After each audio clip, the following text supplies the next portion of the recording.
एबसुनि जोबोद सहाय खहायै मोनसे दुखुनि खौरां आरो दुखुनि रादाब आरो बेखौ बाथ्राजों बुंनानै फोरमायनो हाया। एबसुनि आथिखालनि लोगो हारिमु नेहाथारि कनिका बर' आरो सासे मेंनो रोङै गोख्रों मावथि आरो बिबानगिरि आरो बिथाङा सासे लेखा गोरों आइजोमोन। लोगोसेनो बिथांनि जि माने गोथार जुलि बेबो दान मोनसेयानो जायाखैमोन। बाक्सा जिल्ला एबसुनिनो सासे लोगो आफादगिरि हांगामा बर' बिथांजों गोथार जुलियाव जिरायदोंमोन आरो दिनै बे 21 साननि उनावनो मैया मोनाबिलियाव 7 बाजियाव लामानि मोनसे जाब्रबथाय एक्सिडेन्टनि गेजेरजों जोबोद खास्रि बिस्रि आरो दुखुनांथावै आरो अबथिरायै बिथाङा जों बयखौबो नागारनानै सोरगोआरि जायो।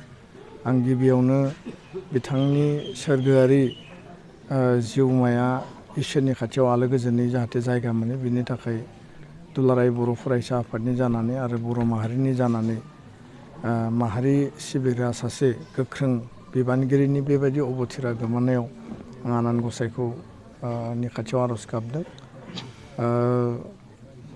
बे गोरलै बाथ्रा नङा जे नर्मेल रड एक्सिडेन्ट बा एक्सिडेन्ट होननानै जों बेखौ गोरलैयै लाजाया। खारन बे सापागुरि कक्लाबारि बा जाला बे जे रड आरो बेनि भुटान बर्डार खाथियाव गोबां बेबायदि धाबा गोबां बेबायदि जौनि आड्डा दङ आरो जाय जौनि आड्डा आरो धाबाफोराव जौनि माने बेयाव गोबां प्रसलन सोलियो। मैया जाय मानसिया बिथांमोननि गारिखौ सौख्लायो बा थोंजोङै फैनानै सौख्रेबफैयो आरो जेराव कनिका बर'आ जिउ गोमानो गोनां जायो, बे जों मिथिनायाव सासे बारग' आर्मि ना CRPF बिदि होननानै जों मिथिदों। आरो आङो बाक्सा जिल्ला माने सुपारिनटेन्डेन्ट अफ पुलिस राजेन सिं बिथांजों रायज्लायदों एसे सिगाङाव। बिथांनि पास रेकर्डआ मोजां नङा। दखरा आफादनिफ्राय जोङो रिपर्ट लादों बिथांनि पास रेकर्डआ मोजां नङा। मैया बिथांमोननि गारिखौ सौख्रेबनायनि सिगांनो सासे सुबुंखौ सौख्लायनानै बिथाङा दिनै डक्टर रबि कसारि मेम'रियेल सिभिल हस्पिटाल मुसलपुराव हस्पिटालाइज जानानै दङ। आरो बेबायदि गोबां एक्सिडेन्ट बिथाङा खालामदों आरो बिथाङा सासे जौ फाग्ला आरो माने बिथांनि सायाव गोख्रोंनिफ्राय गोख्रों बेखौ बेबस्था लानांगौ, साजा होनांगौ।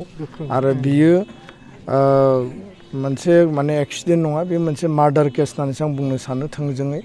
आरो बेखायनो दुलाराय बर' फरायसा आफादा बाक्सा जिल्ला एडमिनिस्ट्रेसन डेपुटि कमिशनार DCनिसिम जोङो गोख्रैनो गांसे मेम'रेन्डाम आर'जलाइ गथायगोन जे